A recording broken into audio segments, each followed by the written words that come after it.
Good afternoon, Dr. Paliewicz. Thanks for joining us today. How are you doing? Good afternoon. Thank you for having me. I'm doing swell. How about you? I'm doing great. Can you tell us a little bit about yourself? Sure. I'm an associate professor here at the University of Louisville. I study argumentation and public discourse. I have special interests in environmental communications, social movements, and public memory. Awesome. And how did you come to study argumentation? Well, I think like most folks in argumentation, through debate, right? I debated as a high schooler policy for 3 or 4 years, and then also Lincoln Douglas in parliamentary debate in college at Central Michigan University. And I think I developed a number of argumentative and theoretically argumentative questions through a debate without even really realizing it. And I took those questions to my MA program at CMU while working under Dr. Ed Hink. Okay. And where did you do your doctorate? University of Utah with Kevin DeLuca. Okay. And what do you believe the study of argumentation offers society? Well, really so much. It also sort of I struggle with that question a little bit because it kind of depends on what kind of argumentation we're talking about, right? So if we're talking about argumentation from like a critical, rational sort of Habermasian sense, then in more ways than some, argumentation, unfortunately, I think is a story of failure. Mm-hmm. Right. And because, I mean, in more ways than some, right, at our current moment, I think, folks like Walter Lippmann was right, when he said that like popular democracy does not work, right? So I think there are all sorts of troubling situations and big questions that need to be answered within the argumentation community about our commitment to like the idea of deliberative rhetoric. Now, if we're understanding argumentation from a post-structural standpoint, which is the perspective that I approach argument from, I think there's all sorts of opportunities for social change, right, and thinking differently and existing differently and using arguments in new and creative ways. So let's pause for a minute. Can I get you to unpack Sure. both of those? So you have a critique, Sure. You're saying, of the sort of Habermasian critical rational worldview. So for some people who might not be able to follow all of those terms, would you be able to explain what that worldview is and your critique of it? Yeah, sure. In short, I think that world of argumentation is condensed into like a normative framework for argument that suggests that good arguments, right, ought to adhere to particular standards in order for them to be effective. Right, and I know that's an oversimplification of so many different, right, critical rational schools of argument, but different normative and pragmatic communities of argument today. And although I think that those traditions or that particular tradition of argument has so much value for argumentation and for society, I also think that it doesn't really work. I mean, because, so many examples, contemporary argumentative examples point to the contrary, right? Good arguments don't work.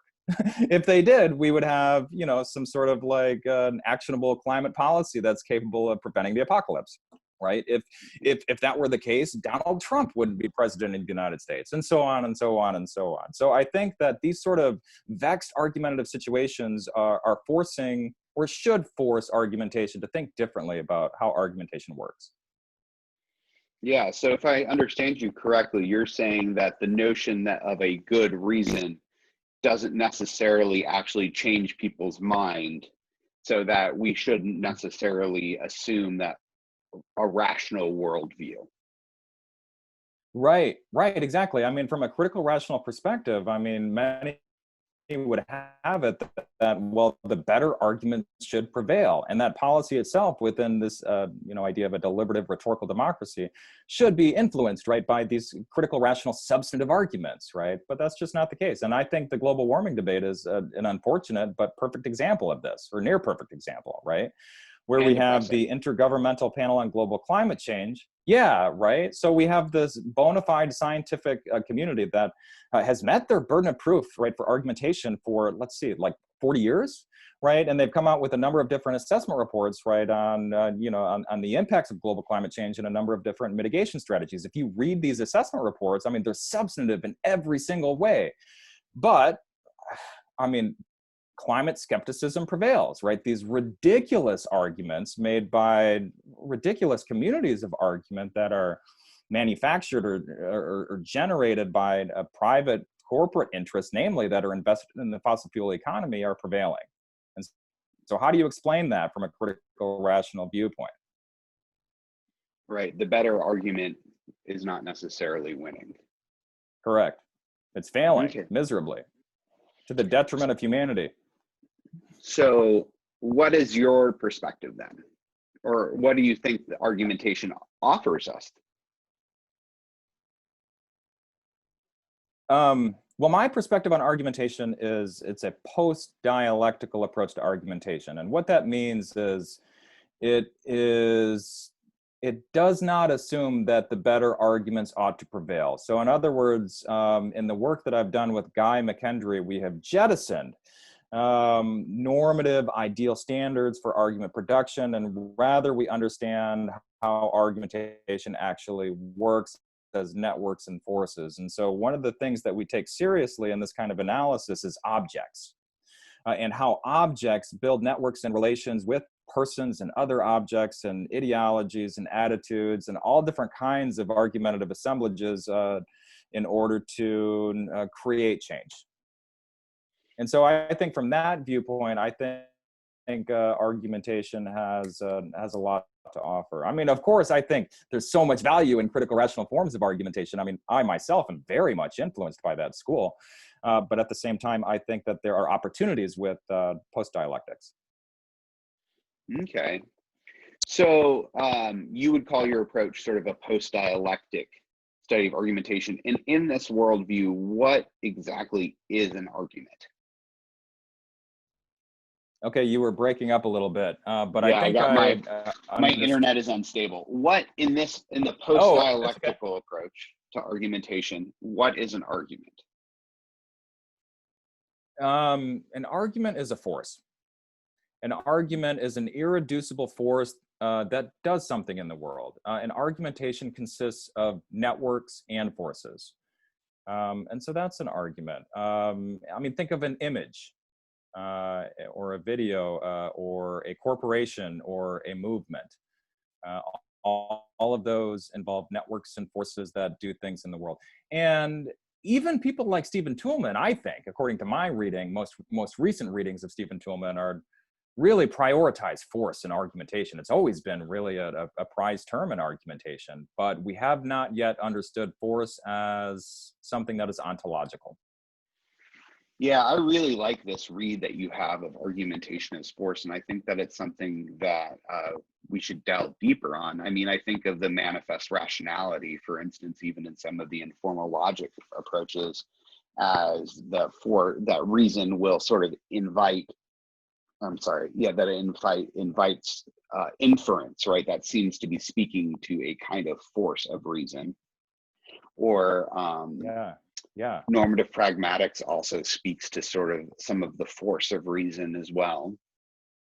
So it seems to some extent force is one of the underlying concepts unifying many theories of argument, because if you talk to a lot of argumentation scholars, which I feel like I have now, a lot of them will tell you the inferential structure is a unifying concept of argument, but when you dig down into what is an inference is a force that causes a leap of faith between premise and conclusion. Yeah. Oh, yeah, that's such a great point, Justin. Absolutely.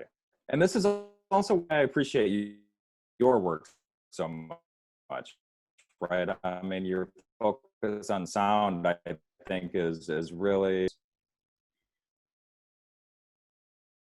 We're getting a bad internet connection. Hold on one second. Okay. Now we're good. We're back on recording. Sorry about internet connection. Yeah, that's okay. So what I was saying is that I think that we can see force then as this sort of unifying part between premise and conclusion that does sort of take us through all of it, or what propels us through a critical discussion in the pragma-dialectic approach? What carries us through each of the stages? Yeah. Yeah, I think that's a really good reading, and I agree. I mean, force is something that I feel has been in the margins of argumentation studies all along. Yeah. And I think we're moving in that direction. So how do you identify when an argument has occurred?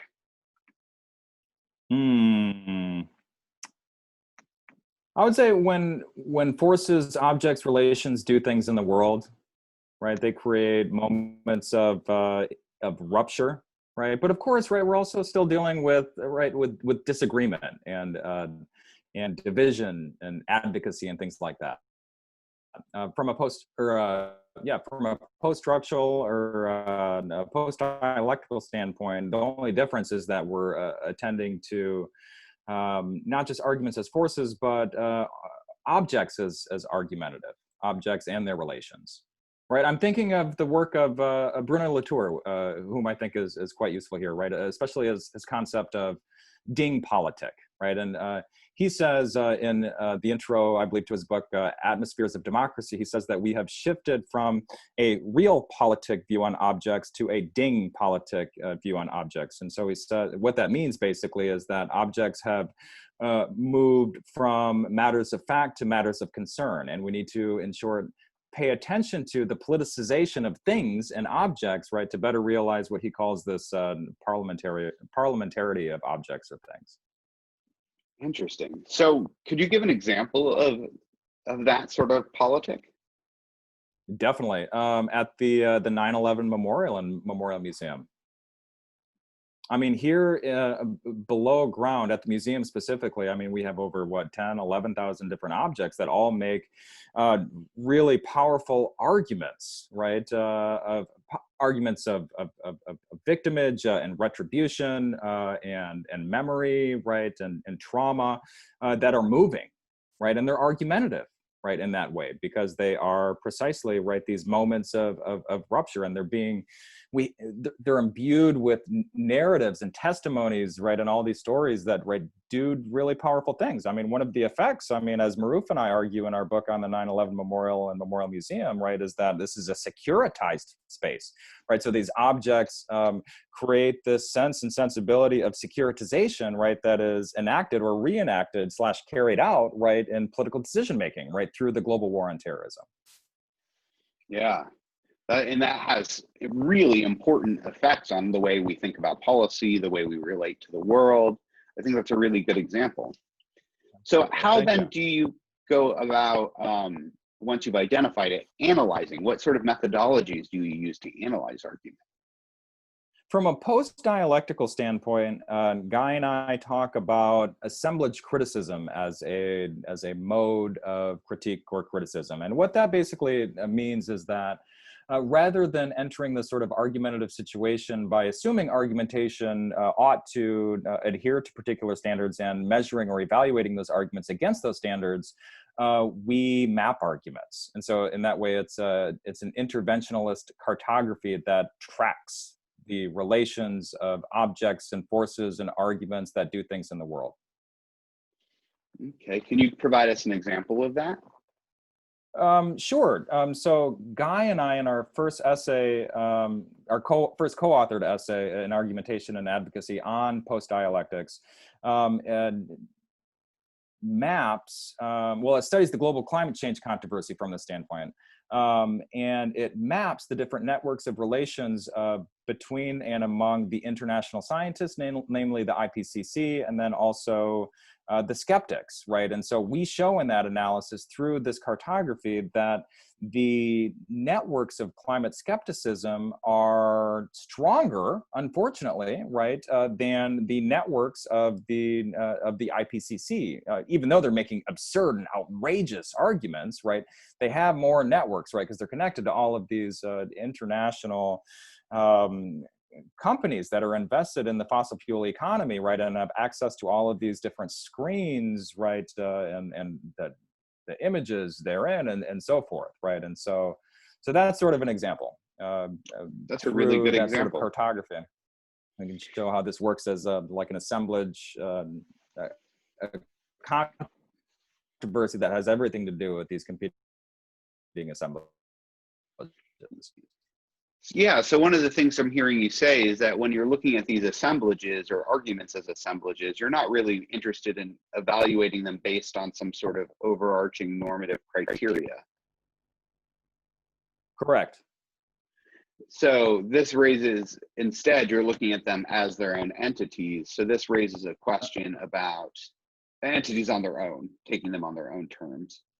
Or is that incorrect? Right, right. So this raises the question. No, it's correct. I just wouldn't use the word entities. Oh, I'm sorry. What term would you use? Oh, that's okay. I would just objects. Or objects. I'm just, when you say entities, I'm thinking of Aristotle and all that. And so this is a post-Aristotelian view on argumentation. Oh, okay, yeah. Post-Aristotelian objects. Yeah, good. So how do you evaluate quality, or how do you make a judgment about these? That's the most challenging question, Justin. Yeah. And my response would be, I really don't. I mean, so I measure quality, if we must use that sort of troubled term, by asking whether or not these arguments and argumentative assemblages are effective. And so I look at effectiveness and effectivity. What do these argument assemblages do in the world? So in this sort of sense, you would say the climate skeptic argument assemblage is good? No, not good, but effective. Effective. Okay. Right. Yeah. This is a non-moralist view on argumentation. Okay. Yeah. So saying this is what they're doing is pretty effective in the way that they're disseminating information. Yeah, it's working. And so I think this approach to argumentation, precisely because it looks at effectivity, can just help us understand how argumentation actually works in our everyday world. I mean, look at Donald Trump. Right. I mean, the guy is a walking, talking corporation. Right. And he has tremendous networks. Right. Especially through Twitter. Right. And that's how argument works. I mean, Twitter, his tweets are official presidential statements, and they're ridiculous. Right. They're personal attacks. Right. And you can name every single fallacy in the world, but, by looking at any given tweet. But nonetheless, they work. Right. And so if we want to understand how arguments like that work, well, I argue that we need to adopt a post-dialectical turn in argumentation in order to do that, because otherwise we're just going to be banging our heads against the wall all day long, right? And asking ourselves, what's happening here? How is it that these arguments from, right, our Twitter in chief, right, are so bonkers, but they're working, right? There's not really a way forward. And so that's what Guy and I offer. It's sort of a way forward beyond this aporia, if you will. Yeah, that makes a lot of sense. I like that. So I guess I was wondering if you can give me another, you kind of did give us, you gestured towards my last question, which was, can you give me a contemporary example? Which is, you gave us a Twitter in chief. But I'm gonna ask you for another one because I love these. You're really good at giving me these topics. Tell me you can tell you're a debater. Oh, geez. Thanks. Okay, so another example would be one that I focused on for my dissertation under Kevin DeLuca at Utah, and that was the study of Rio Tinto. Right, Rio Tinto is an international mining conglomerate that operates the largest open pit mine in the world in Salt Lake City. Right, and so Rio Tinto is like this specter. Right, it's like this phantasmic sort of entity, if you will, right, or subject rather. That's just sort of just like hovering around Salt Lake City, right? It's gargantuan, right? It's on every single continent except Antarctica, right? And on I think 220 different countries, right? And so Rio Tinto doesn't have a body or a soul, so it doesn't even have the opportunity to argue the way that you and I would, right, face to face. But nevertheless, it's making compelling arguments within Salt Lake City about the meaning and significance of the Bingham Canyon mine, and it does that through different spaces and places, right, such as the Natural History Museum of Utah or the Rio Tinto Stadium, right? So like branding is an argumentative tactic here as well, right? A suburban community, so forth. Through all of these spaces, places, and objects, Rio Tinto is effectively able to imbue its identity within these things, right, in order to present publics with really powerful arguments about the necessity of Rio Tinto and the Bingham Canyon mine. Yeah. Well, and I think one of the things that's really important that I'm hearing you make is versus a lot of other, to distinguish your approach, the post-dialectics approach versus other argumentation theory that I want to sort of pick up. Am I freezing? I missed the first part of your question.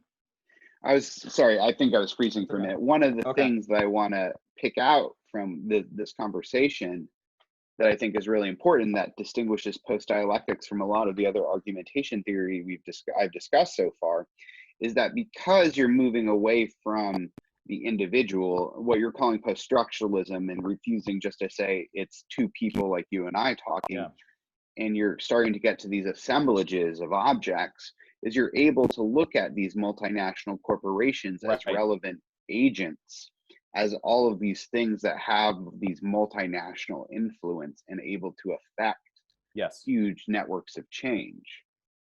Yes, absolutely. And that's really the inspiration for this project, right? And I mean, the way that I'm reading post-structuralism is it has everything to do with the calling into question of this singular critical rational subject, right? And so that's why it's so valuable for this kind of argumentative approach, right? Especially when we're taking into consideration the way that corporations work as argumentative forces, right? And people, of course, right, like Cheney, right, and I'm thinking of Martin Hager, right, have talked about organizational rhetoric and like polylogs, and I think those are useful to this endeavor. But in order to really understand how corporations work as argumentative actors, I think we need to call into question the idea of the subject, which is really at the heart of well, the modern day argumentative project, right, in dialectics itself. Yeah, so to translate that to our undergraduates, I think part of that is a lot of argumentation just assumes when you talk to them that's like that's right, us talking, and sometimes they're corporations or these large entities, and assuming that us can be abstracted all the way up doesn't necessarily make sense, because corporations have much larger reach and capacities beyond us, what a human can do, and doesn't act like a human. Absolutely. And I think that some of the theoretical tools I'm hearing you say liberates it to do all kinds of interesting things. Yeah, precisely. I love your project. I think it's some of the most cutting edge stuff out there right now, and I really appreciate it. Oh, thanks, Justin. I appreciate that. Yeah. So what else do you think we should know, or any advice to up and coming argumentation scholars? Yeah, I would say for students, think broadly about argumentation. I mean, with all of these different kinds of interrelated movements happening right now, in particular, right, in regards to Black Lives Matter, think about how these movements, right, are pushing the bounds of argumentation and reason itself, right? I mean, reason can be the enemy, right? I mean, it has been for Black folks, right? Since, the Middle Passage, right? I mean, because reason has been used as a tool for white supremacy to oppress persons of color, right? So think broadly about argumentation and reason. And in addition to that, I would say, pay attention to networks and images. And tweets, right? That stuff matters, right? And it's argumentative. I mean, it may not be argumentative in the way that people like Stephen Toulmin have imagined argumentation, or Habermas, but they're nonetheless argumentative in our current rhetorical and argumentative culture, and so they matter. Awesome. That's a great place to leave us. Thank you, Dr. Paliewicz. Thank you so much, Dr. Eckstein. Have a lovely day. You as well.